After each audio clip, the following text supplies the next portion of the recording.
Oh, we're Oh, alive. there we go. Okay. Thank you, Ashley, for meeting with me today. I have a few questions for you about the ELD curriculum we're adopting. Mm, Number one, what are the goals of the new ELD curriculum and how do they align with WIDA standards?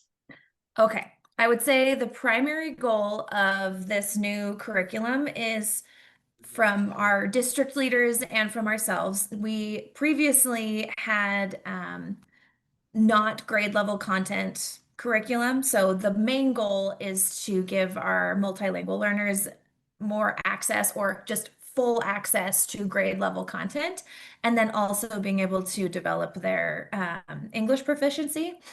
I think that because there's three parts to what we're adopting into literature by HMH, and that's the ELA curriculum, and that's just ninth grade, 10th grade, 11th grade, 12th grade, so it's all grade level.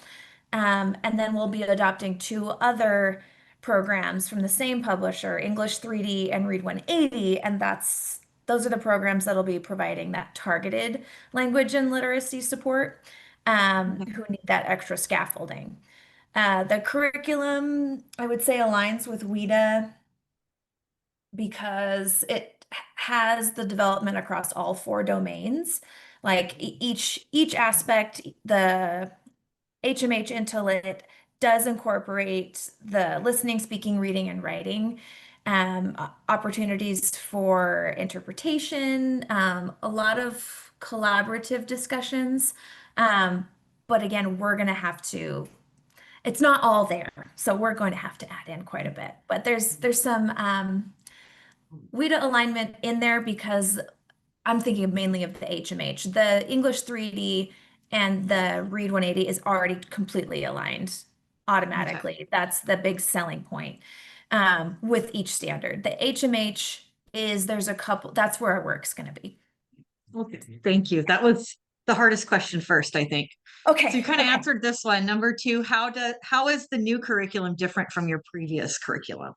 Okay, well, as you know, our previous curriculum it relies a lot on our own teacher created materials, and it's also organized by language proficiency and not by grade level content. And so even in the ELA, it's a targeted ELA class, and so it's not at their grade level. However, there is a problem with this model, seeing as that, as you know, our students, even though it says ninth grade on their transcript, they are not always true ninth graders, right? So we're going to be not only changing our curriculum, but our entire program model to accommodate this. And ninth graders will all be in the same ninth grade ELA English class, and therefore they will be getting ninth grade targeted or content, rigorous content, but we need to then scaffold it all so it feels And targeted. actually, that comes to the next question. Oh, we're So, flowing.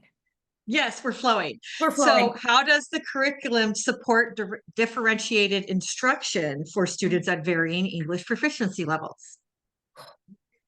And we say You're the just about to answer. curriculum as if it's one thing. So we can, I think I can give two different answers here. How's our time? Are we okay? We are actually getting full. So, Okay. The two curriculums, so the HMH into Lit, I would say doesn't, that's going to be where most of our work is, as I was saying before, is there's like a couple of scaffolds like along the perimeter, and there's these things called text sketches. So it's like a little preview summary of a story. It gives like a quick summary and maybe two key quotes. And but other than that, like we're going to be working a lot to support our students in the ELA class. uh-huh. And there's some already pretty interesting and well organized structured discussion protocols, which will be useful. It aligns really well with our GLAD training. Like Um, scripting and things like that. yes, Yeah. ma'am. And again, and how much of those are we actually going to use and feel comfortable with? I don't know. It's written in there.